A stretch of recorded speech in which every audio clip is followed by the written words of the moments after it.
this is gonna be such a long video. Hey guys, it's Kesara, and today we are gonna be tier ranking all of the 5-star reads that I've done. I've seen this concept going around on a few different channels, and I love it so much. I think it's such a great idea. I think it's a really great way to like test out to see if you jive with another booktuber's taste, because you get to see like all of the books that they basically love, but also like which ones they love the most and which ones they love, I guess, the least, but they still love those books because they're 5-star books. I really like the concept, so that's what this video is going to be. And I've read over 900 books at this point that are on Goodreads at least, and I tend to rate a lot of them 5 stars, so this is going to be super long, so let's just get into it. I feel like I need to start this off by explaining the tier system, because this is only 5-star books for me. There are gonna be some differences than there probably are in my other tier system. So we have God tier and demigod tier, and then mind blown above great, and then great. I would say in pretty much every other tier ranking list, the first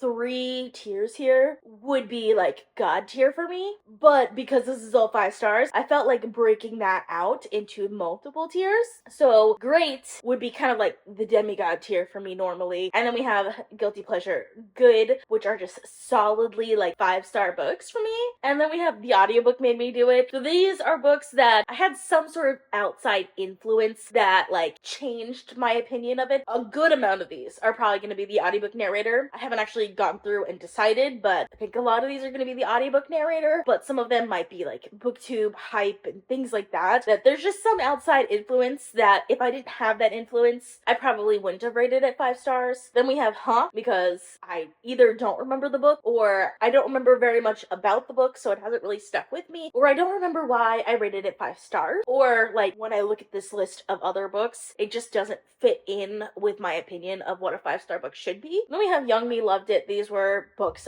when I was younger, and some of them not very much younger, I absolutely loved, but if I reread them today, I don't think I would. And then we have What Was I Thinking, because you just can't trust yourself sometimes. I have a tendency to rate books really highly right after I've read them, but then later they don't stick with me as much, or if I don't think about them again that much, I might not remember to go back and change the rating if I end up not loving it as much. These are all 5-star ratings on Goodreads, by the way, which I have been inconsistent in the past on how I do my 4.5-star ratings for Goodreads, because sometimes I round up, sometimes I round down. So these are gonna be some 4.5 stars in here as well as my 5 stars. There's a lot of books. If you're looking at it, there's a lot of 5-star books that I have, and part of the reason for that is because I have read over 900 books, and I try not to read books that I don't like, or try not to continue on with books that I don't like unless I'm enjoying them in some way. I'll only read a book as long as I'm enjoying it. If I stop enjoying it, a lot of times then I'll put it down. I did try to organize this a little bit, but it's kind of random. I tried to put different series together because I will be ranking multiple books in the same series. And I read a lot of fantasy, and there are a lot of huge fantasy series on here. So the first one we have is 11/22/63 by Stephen King, which surprises me. I don't think I have a lot of Stephen King on here, but I enjoyed this quite a lot. I think it's like a solid 5-star book, so I'm gonna put it in good. A Woman Is No Man by Etaf Rum.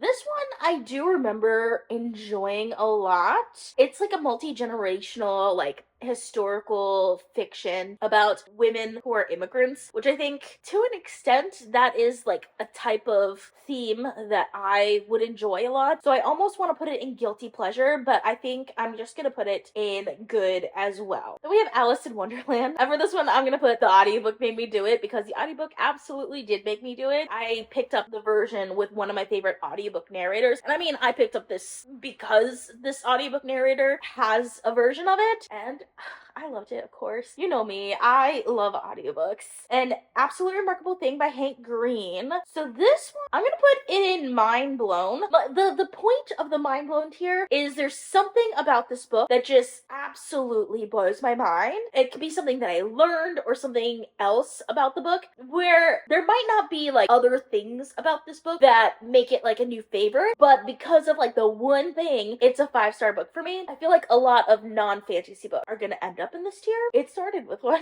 because an absolutely remarkable thing. I think Hank Green is a great YouTuber, and I feel like his perspective on like influencers is incredibly interesting, and I feel like we get a lot of that in an absolutely remarkable thing, and it was really well done. Next we have Animal Farm by George Orwell, also going in the mind blown tier. I think probably more than an absolutely remarkable thing because it's talking about a completely different type of subject, but when I reread this as an adult, because I read this first in high school and then I reread it as an adult, I read it, I believe it was like in 2020. If you know the political climate in 2020, this book was incredibly like poignant at that time. I really enjoyed that. Then we have Anne of the Island. I'm gonna put this in Young Me Loved It. So this is the Anne of Green Gables series. Anne of the Island is the third book in the series, I believe, and it's my favorite book in the series, the only one that's on this list. And I love this series as a child. I have reread it since, and I've left Anne of the Island at 5 stars. I think it's more for nostalgic reasons than anything else. Then we have Beartown and Us Against You by Frederick Bachman. So this is a contemporary series that I absolutely love. I remember liking Us Against You more than Beartown. I wouldn't call these guilty pleasure reads. I'm trying to decide if I want to put it in great or good. I think I'm gonna put good. I don't know what I need for a book to be great yet, but I mean, these are solid 5-star reads. The First Law trilogy, the original First Law trilogy, absolutely love. I almost want to put it in Mind Blown because it did blow my mind, but it's also one of my favorite series of all time. I'm going with God.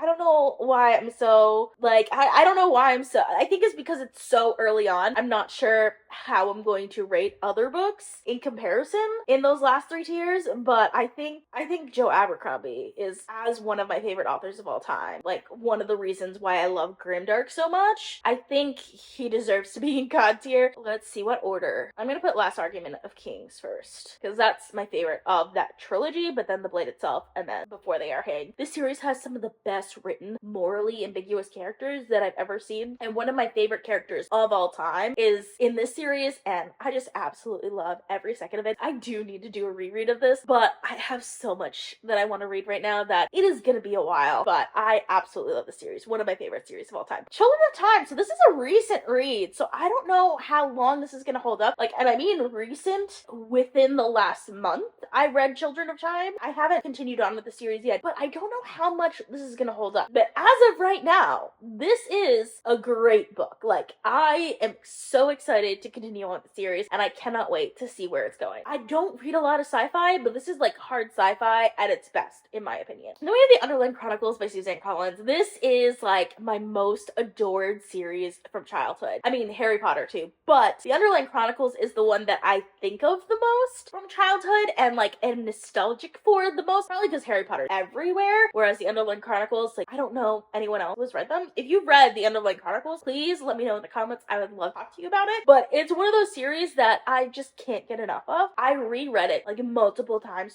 throughout the years. It still sticks with me, and I still love it as much as the first time that I read it. Actually, probably I love it more than like the first time I read it. This is the reason why Suzanne Collins is one of my favorite authors too. Not because of the Hunger Games, but because of The Underland Chronicles. So these are definitely going close to God tier for me, but how far close to God tier? I think I'm gonna put them in demigod, and there's 5 books in the series. I will say each subsequent book is better than the last, so I'm actually gonna put them in that order with the first one last. But oh my gosh, I can't do this.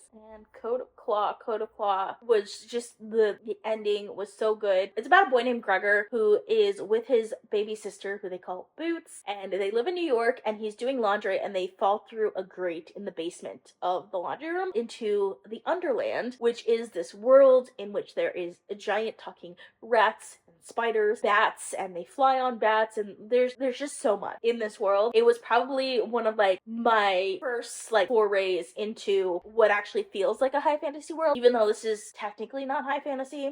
I loved everything about it. Okay, then we have Before We Were Yours by Lisa Wingate. I don't remember this book that well, but I do remember I listened to it on audio, and this is like a really popular book. This was back when I started reading historical fiction a lot more. I remember really loving like the character relationships in this book. I think this is a solidly good book.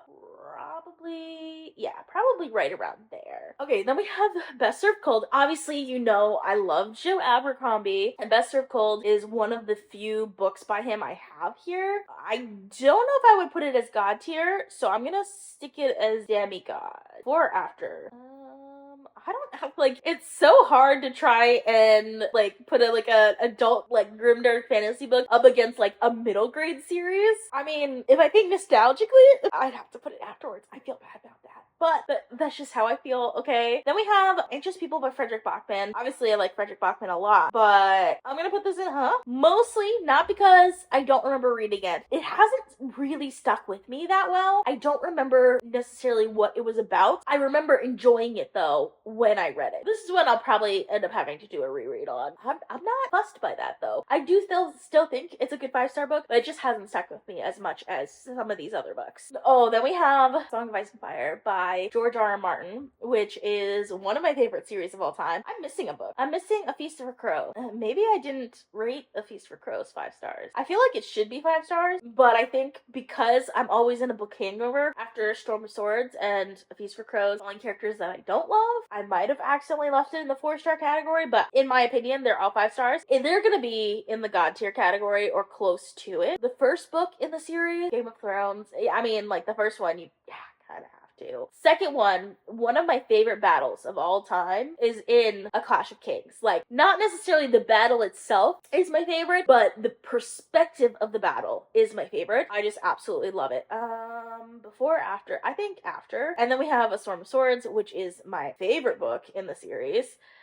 Potentially one of my favorite books of all time. Absolutely love it. And then we have A Dance with Dragons. And A Dance with Dragons, I'm gonna be honest, I did not love as much as the rest of the series. I'm actually gonna put it after the first Law trilogy. Okay, then we have The Curse of Chalian by Lois McMaster Bujold. And this one, unfortunately, is gonna go in Not because, again, that I don't remember it. I remember loving it, and I remember loving specifically the writing style, and I believe that it's, like, darker and there's some political intrigue, but I don't remember, like, the specifics of the book. This is definitely a book that I plan to reread at some point, and it's a fantasy book, so, like, the fact that it's on this list at all is, like, a testament to its greatness. I think it's a lot easier for me to give 5 stars to non-fantasy books. If a fantasy book has to be really good for me to give it 5 stars. I don't remember it as well as I wish I did. Then we have Deadhouse Gates by Stephen Erickson, which is the second book in the Malazan Book of the Empire series, and Malazan Book of the Empire is a series that I'm super excited to get to this year, but I've only read the first 2 books in it, so still have a lot to get to. I will say Deadhouse Gates, like, absolutely blew my mind. I absolutely love Deadhouse, but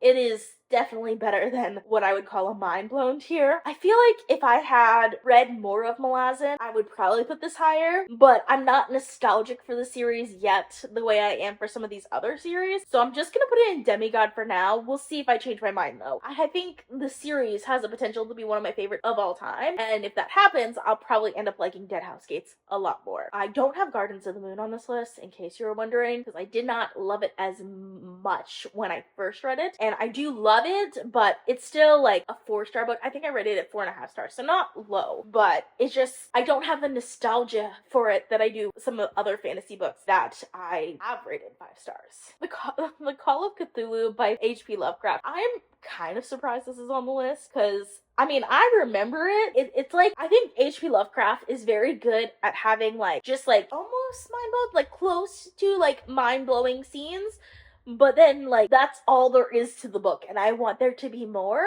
I'm not gonna put it in there. It's not a guilty pleasure for me. I kind of want to put it in great. I think I'm gonna put it in good, because, like, I want more from H.P. Lovecraft, and I feel like it's just too short. We have Bonesmith by Nikki Papreto, which, unfortunately, I'm gonna put this in What Was I Thinking? I enjoyed this book thoroughly, and this is, like, a book that I read this year, so this is, like, recent. I don't know how I gave it 5 stars. Like, I honestly don't. Maybe I meant to give it 4.5 stars, and I rounded up. I would not put it in 5 stars today. And mind you, I read this in 2024, so I don't trust current me, apparently. Then we have Crown of Feathers by Nikki Papreto. This is gonna be an unpopular opinion, I feel like, but I absolutely love Crown of Feathers. Is it a guilty pleasure? I don't think it's a guilty pleasure. I think it's higher than that. I think it's a mind blown. The rest of the series is not on this list at all, but I think Crown of Feathers was where I looked back at YA fantasy and went, oh yeah, YA fantasy can be good too. Like, it can have lore and it can have world building and morally ambiguous characters and develop them and their relationships as well as adult fantasy can. And while I do think there needed to be some more polishing in the later books, the first book was very good and is still one of my favorite YA books of all time. And even though I read it as an adult, so I don't like have like the nostalgia from having read it as a young adult. So yeah, I really, really love Crown of Feathers. And I feel like it's super underrated. It's about Phoenix Riders and it's about a girl who has to pretend to be a boy in order to become a Phoenix Rider. It's just really, really well done. Dark Matter by Blake Kraut. For this one, this is gonna be weird, but I'm gonna put it in guilty pleasure. And the reason why is this book is insanely readable, but I think the reason why it's guilty pleasure for me is because it has like specific concepts I love to see in books. So whenever I see them, I read them. I do think it handles the concepts really well, which is why it is in 5 stars and not in some other rating. But I still think like if it was like different concepts, not ones that I specifically like look for, then I might not have loved this as much, but I absolutely loved Dark Matter. The Book of Doors, kind of the same reason here. I'm gonna be putting in guilty pleasure because again, concepts that I love that make me love this book more, and they're well done. But I think any other concept, it probably wouldn't be like a 5-star book for me. I've even knocked this down to 4.75 stars, but in my head, because it's so good, because I'm partial to like the concepts that it has, I really loved it. Like, it's absolutely a guilty pleasure for me. Then we have Crooked Kingdom by Leigh Bardugo. I'm gonna put it on the audiobook made me do it, not because of the audiobook, but I think for this one, the booktube kind of made me do it because I feel like I was getting on the hype train a little bit for both Six of Crows and Crooked Kingdom. I think they're fine. I like the character building in it. I definitely like it more than the first trilogy, but I think there are other books and series that do similar things better. For this one in particular, I feel like The Lies of Locke Lamora, for example, is absolutely fantastic, has very similar like setup and everything, but I still think it was really well done. I just think perhaps just a little derivative. Brissinger by Christopher Paolini. So this is from the Inheritance Cycle. I'm surprised I don't have more books in the series. I loved these as a kid. As a high schooler. I absolutely love this series. So because of that, I'm gonna put it in Young Me Loved It, and I'm gonna put it like at the beginning. I have since reread it and not liked it as much as I did back in the day. So I don't know if it's because this series is just not as good on reread. No, it is still good on reread because I used to reread these books all the time in high school, but like as an adult, I didn't love it as much. I still like the third book in the series a lot. I still think it deserves this list, but my teenage self loved this way more than my adult self does. I think part of it is just, like, I've read a lot more fantasy, so I have higher standards now than I did in high school as well. Then we have 2 books in the Expanse series by James S.A. Corey. Okay, so the first book, let's start with this one because I think I'm gonna have very different tiers for these books. I think Leviathan Wing is pretty high up for me. I almost want to go into Mind Blown because there was a lot about Leviathan Winks that I really loved that I had never seen like in a sci-fi before that really worked for me, but I think it's because how much I love like things that I feel like are kind of taken from the fantasy genre and brought over to sci-fi and how that worked, but not specifically like specific sci-fi things itself. I still think it's great. Not as good as Children of Time. I would say I think I like Children of Time more, especially as a sci-fi novel, but I still think Leviathan Wakes is great. Then we have Chabola Bird, and for this one, I'm gonna put it in Ha. The reason why is because all of these books kind of blend together for me, and I do remember, like, Chabola Burn is one of the books that, like, it opens up this world building in a way that was really eye-opening, but I don't remember anything else about this book, so I don't know why I loved it as much as I did. And I know the other books in the series, like Caliban's War, Abaddon's Gate, Babylon's Ashes, some of the other ones that I've read are, like, pretty high 4-star books for me, like 4.5-star books, 4.25-star books, 4.5-star books or so, but I don't remember specifically why Chabola Burn or Chabola, one of them, is on this list versus like Leviathan Wake. I remember like reading that for the first time, and I remember like all of like the political things and like the character, like morally gray characters and things that like that made me really love the first book in the series, whereas I don't remember the rest of the series half as well. I read Babel by R.F. Kuang, and this is a recent read for me. This is one of my favorite books that I read in 2024. This is a book that I really love one or two aspects of the book a lot, but that I have, let's put it this way. If I was rating this as a historical fiction book, it would be a lot higher than if I'm rating it as a fantasy book. But it is a fantasy book, so I feel like I have to rate it as a fantasy book. If I was rating it as a historical fiction book, I would put it in Mind Blown. Like, I would absolutely love it. But as a fantasy, I still think it's a great 5-star book. But as a fantasy book, I'm gonna have to put it in good. Oh, I feel bad about that. But it's, like I said, these are all still 5-star books. But, I mean, you could see where my reading has been in 2024, because 2 of my favorite books in 2024 are, like, pretty low down on this list. So not a whole lot of favorites yet. Alrighty, going to, Asimov, The End of Eternity. This one is going straight up to Mind Blown for me. I think I'm gonna put it there. I absolutely loved The End of Eternity. And while it is, like, slightly a guilty pleasure read for me, because it does use a trope within, like, sci-fi and fantasy that I really, really love, I still think it's done so well that it kind of blew my mind with its, like, thinking and with its concept of this. I can't put it any lower than Mind Blown. Like, it was absolutely fantastic. It's the reason why I love Asimov so much, even though I haven't read, like, very many of his books. So, yeah, love The End of Eternity so much. We have Full Metal Alchemist. I honestly, like, this is the 6th volume. I think it deserves to be on this list. The thing is, I was kind of spoiled for it before I read it, so I feel like it should be in Mind Blown because of what happens in this volume of Full Metal Alchemist, but because I was spoiled for it, it didn't actually blow my mind, so I'm gonna put it in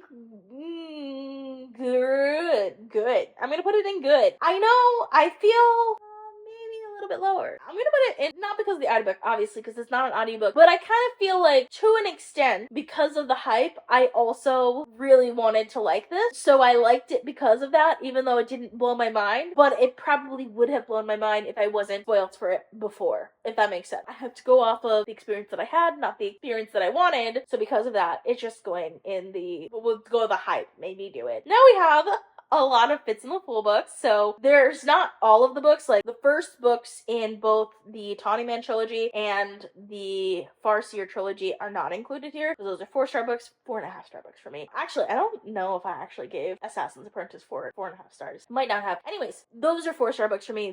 The rest of them are all 5-star books for me. So Royal Assassin is the first book. This is the second book in the Farseer trilogy, and this one, I would say, if any of them are 4.5 star, it's probably this one. But upon reread, I've reread this one twice now. Upon reread, I just like it more every single time I read these books. So, I mean, they're gonna be pretty far up here. Royal Assassin, specifically, I mean, where I put it could definitely change. I'm gonna start with great. I think Royal Assassin's really great. I think there are other books in the series that I like a lot more. Assassin's Quest, I think, is a very decent addition to the series overall. Like, I think nostalgically, when I think of the Farseer trilogy, it's Assassin's Quest that I think of. And I'm gonna put it in Demigod, and it's gonna go at the front of the Demigod tier, which just goes to show how much I love The Realm with the Elderlings. Can I put Royal Assassin in Mind Blown? I'm trying to think, because there is a specific scene that I'm thinking about from Royal Assassin that did kind of blow my mind. I'm gonna leave it in great. I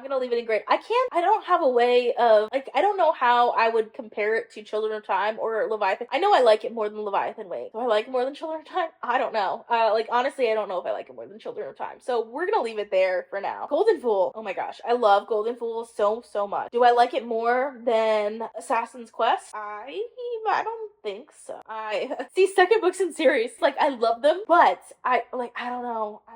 I don't like, her finales are always so good, and I don't think I like Golden Fool more than that. I think I'm gonna put Golden Fool there. I'm gonna put Best Served Cold in front of Golden Fool, sorry.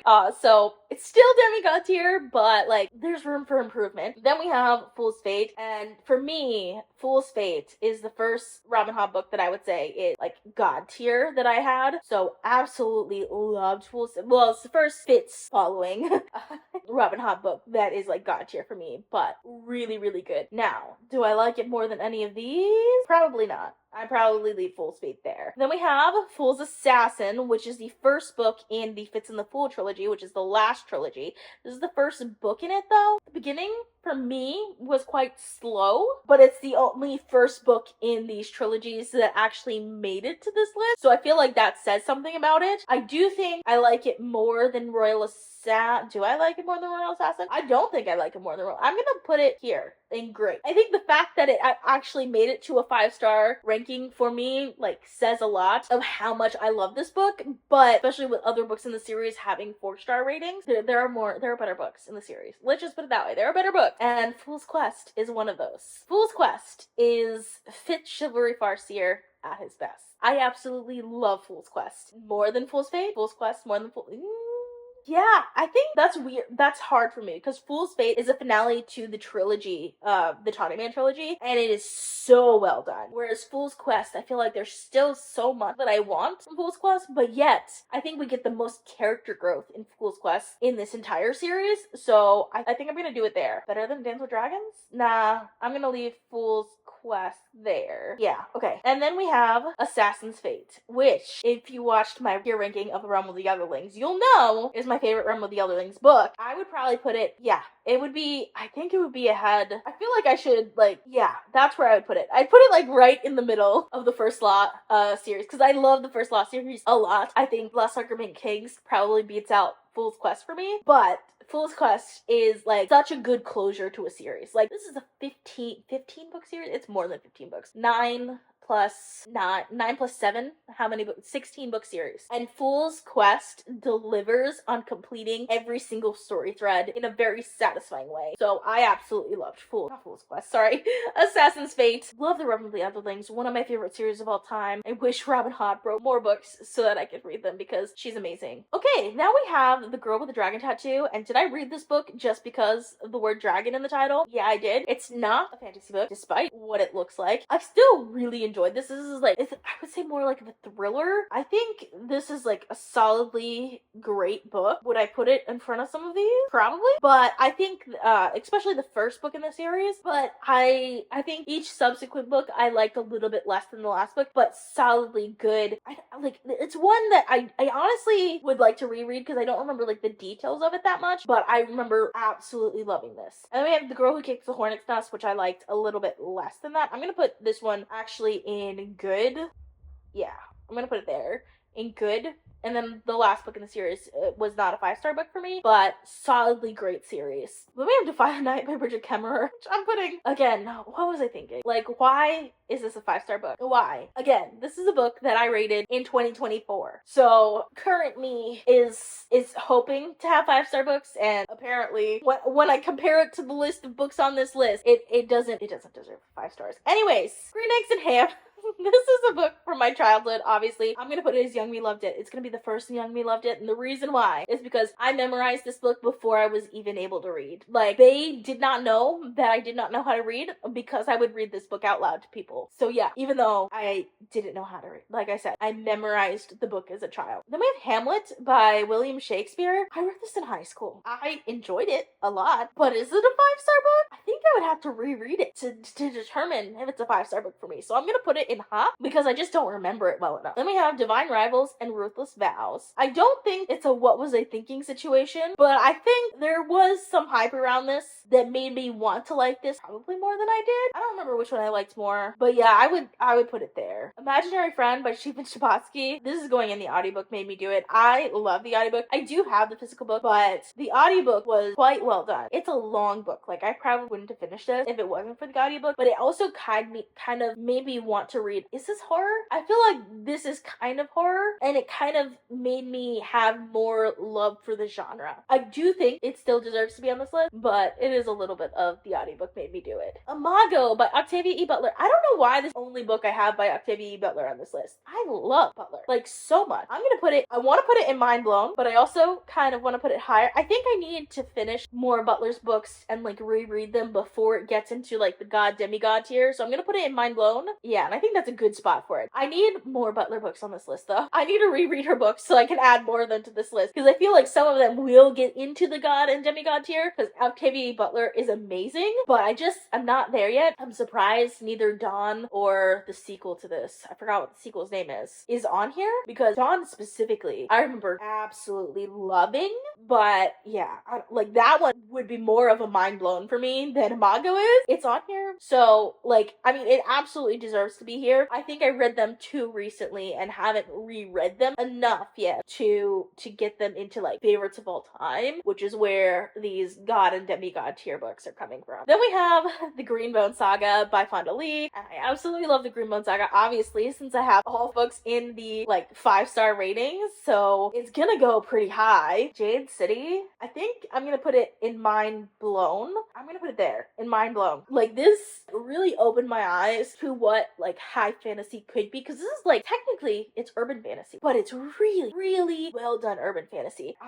I love the characters, I love the world building, I love everything about it. It has morally gray characters, which I love morally gray characters. So it's like grimdark, but it's like urban fantasy at the same time, and I just love it so much. It's also Asian inspired, in case you were wondering. Then we have Jade War, and Jade War is my favorite in the series. And I will probably, yeah, I'm gonna put Jade War in demigod tier. Is it better than, I don't think it's better than Best Served Cold. I think, yeah, I'd put Jade War right there. I think that's a good spot for Jade War. Really, really solid book. And definitely, like, it made me love this series way more, even though like Jade City had already blown my mind with how good it was. And then we have Jade Legacy, and Jade Legacy, I think I'm gonna leave it in the audiobook made me do it. Not because of the audiobook, but I think because I love Jade City and Jade War so much, it made me still love Jade Legacy, but I don't think it would be on this list if this series wasn't such a nostalgically good series for me. I am actually a little surprised I didn't leave it like at a 4.5 star rating. It probably was a 4.5 star rating book that I just rounded up to 5 stars on Goodreads, but I mean, still a solidly good book. But I think if I hadn't loved the first 2 books so much, Jade Legacy wouldn't have been on this list at all. We have Part of Her World by Abby Jimenez, and for this one, it's absolutely a guilty pleasure. I think most of my romance novels that are on this list are because they're guilty pleasure reads. I mean, even though it's a guilty pleasure read, doesn't mean that it's not an amazing book. And then Just for the Summer is also on here, and that's a guilty pleasure read. I liked Just for the Summer a little bit better than Part of Your World, but that's just because I think I related to those characters a little bit more than the Part of Your World characters. And The Way Home Gets Longer and Longer by Frederick Bachman. This is a great book. I don't remember it that well, but I still think it's a solidly good book, so I'm gonna put it like in the good tier. Good, still a 5-star book, still worth it. It's just not gonna be like a favorite of all time. Then we have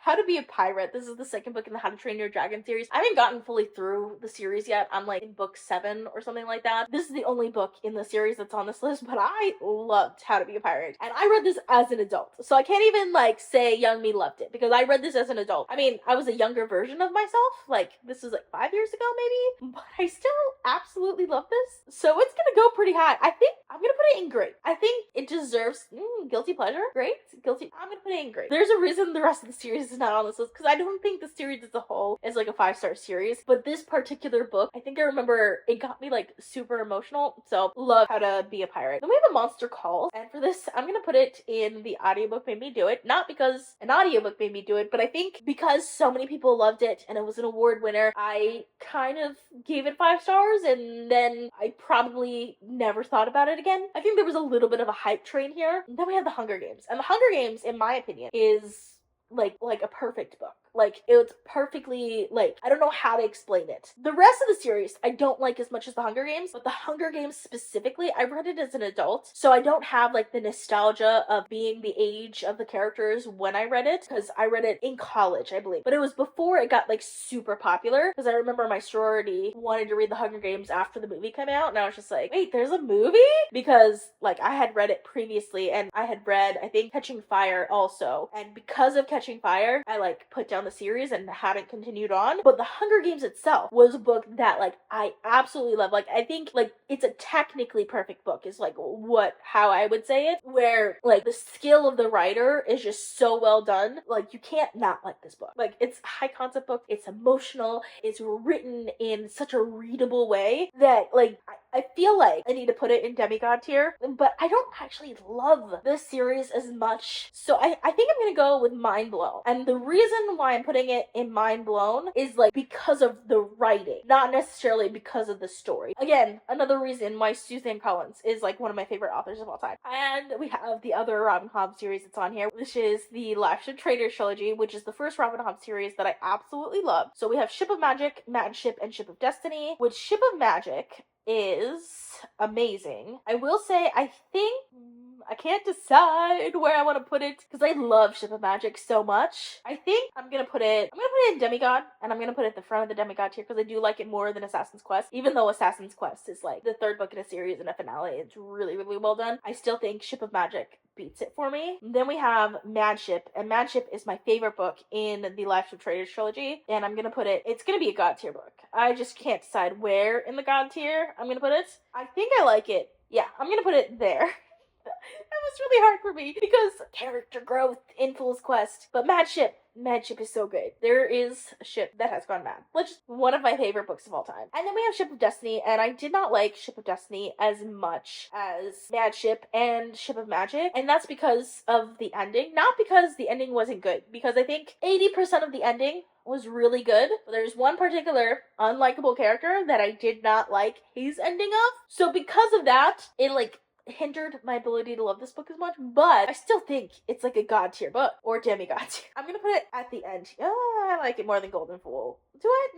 No, I'm gonna leave it there. I'm gonna put it at the end of like the demigod tier because that one little thing was changed. But overall, absolutely love the Lives of Traders trilogy. One of my favorite like series of all time. Obviously, it's up here. Then we have the Night Circus. Now hear me out about the Night Circus, because the Night Circus, I understand the criticisms of the Night Circus. I agree with a lot of the criticisms of the Night Circus because I don't like the characters, and I don't like the world building, and I don't like the plot. I think there could be an aspect about a novel that just absolutely blows your mind so much that it is still a 5-star book for you. And for me, with the Night Circus, it's the writing. The writing is just so well done. The imagery in this book is just so well done, especially in like how the magic works, writing of the magic.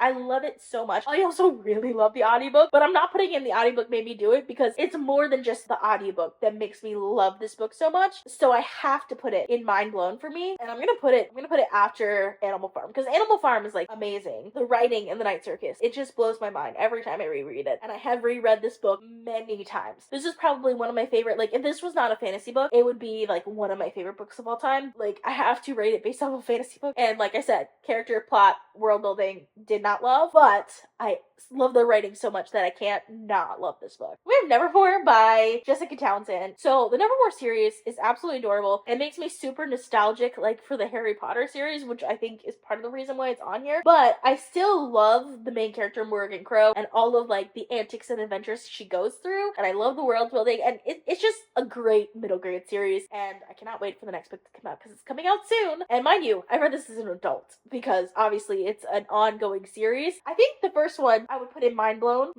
Great, Mind Blown? Mind Blown. Because I didn't expect to like another middle grade series this much, but I did. Especially one that I didn't read like when I was 12 or like as a child. Yeah, I think I would put Nevermore in Mind Blown. I'm gonna put it at the end of Mind Blown though. Then we have Wondersmith, and I absolutely love Wondersmith. Like I actually probably liked it more than Nevermore, but I can't put like the second book in a series in Mind Blown. So I'm just gonna put it in great. Like if Nevermore had blown my mind, it'd probably be like closer to like good or great or guilty pleasure even. But Wondersmith, absolutely great book. More than How to Be a Pirate. And then we have Hollowpox, and I think at this point in the series, it's the third book in the series, I think it's kind of like a guilty pleasure for me because of how much I love like the first 2 books in the series. But I still absolutely love it. Now we have Lady of the Lake by Andrzej Sapkowski. I can't say his last name. This is the only book in The Witcher that I have on here. I feel like The Witcher is one of those series where every book in the series I like more than the last one, but it didn't start off in a place that I liked it. I think it was like book 4 is when I finally got to the point where I was like, oh, this is actually really good.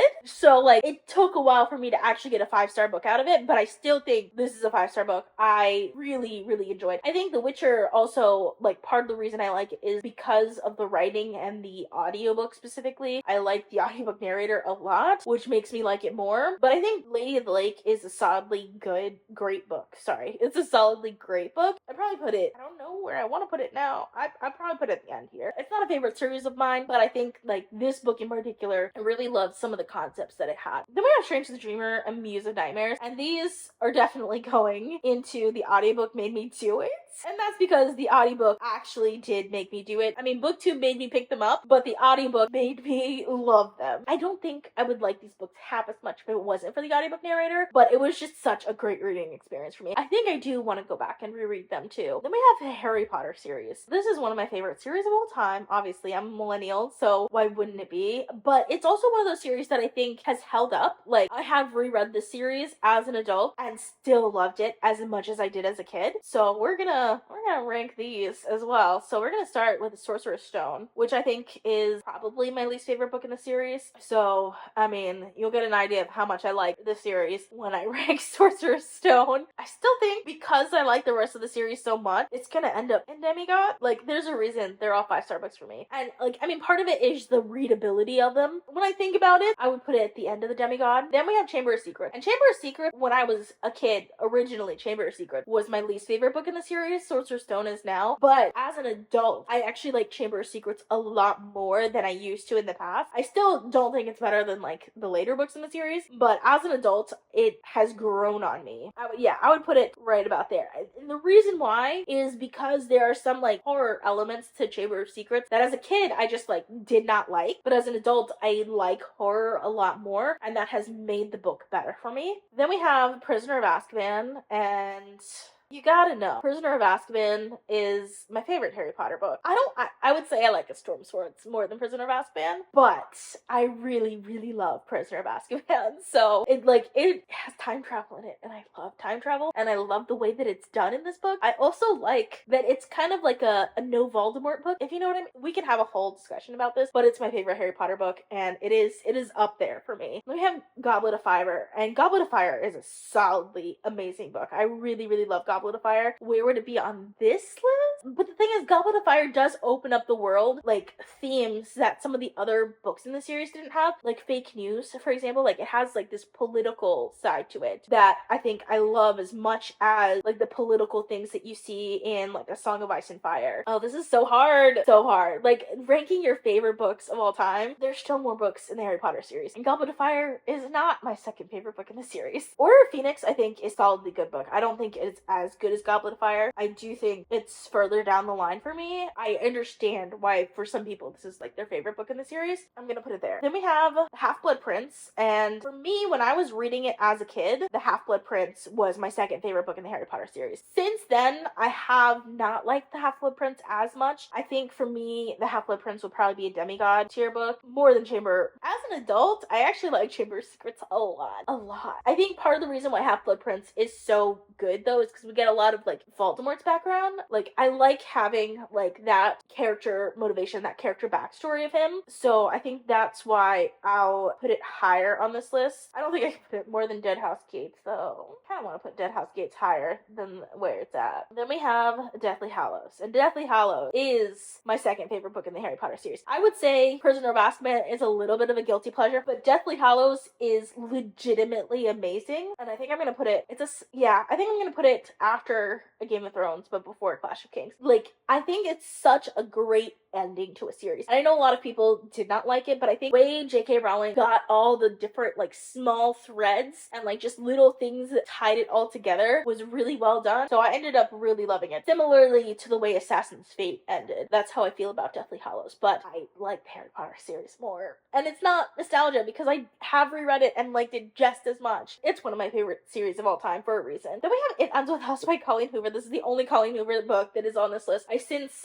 have downrated most of the other books that I did give 5 stars to. Is not necessarily because of the author, but because I tend to rate books higher when I'm reading them than, like, when I look back at them. So if you see my reviews where some of them are 5 stars, and I have since downrated them, but It Ends With Us is, to me, is a mind-blowing book. It's part of the reason why I ended up getting into reading in booktube back in like 2018, 2019. It was the first book I think I read in 2018, and since then, like, I have renewed my love for reading, and it's because of this book. So I have to put it pretty high up. I almost want to put it up here, but I have since reread the book and not loved it as much because I do think it hinders on specifically a plot twist. It definitely changed my own reading. Yeah, I'm gonna put it there, pretty high up in the mind-blowing category as well. It definitely changed like my perspective on reading, and like it helped me learn something from a book that I expected to just be like a casual, like easy to read book. So like I think because of that, it kind of renewed my love for reading, so I can't put it any lower than that. Then we have Letters to the Lost by Bridget Kemmerer. I absolutely love this book when I read it. I feel like I would have to reread it to decide whether I would still love it, but I read it as an adult, and this is a YA book, so I think like the themes that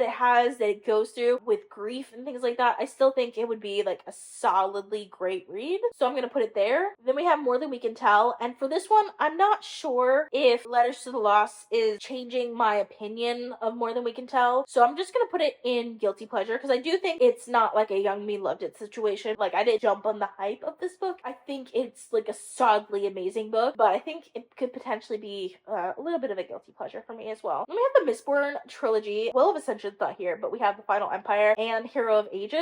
So this is the end of part 1 because my computer literally could not handle the workload of exporting this entire video. I had to split it into 2 parts. I will be uploading part 2 immediately, so I will link it up in the cards so you can check it out right away. This is the first time this has happened to me. I've never tried to do a video this long before, so that is probably why. Apparently, I have read too many 5-star books. That's just how it is. But if you've read any of these, let me know down in the comments. I'd love to hear from you. If you like this video, hopefully I'll see you over in part 2, but still, give this video a big thumbs up to support my channel. And I'm posting at least 1 video per week in 2025, so please consider subscribing. Thank you guys so much for watching, and I'll see you guys next time.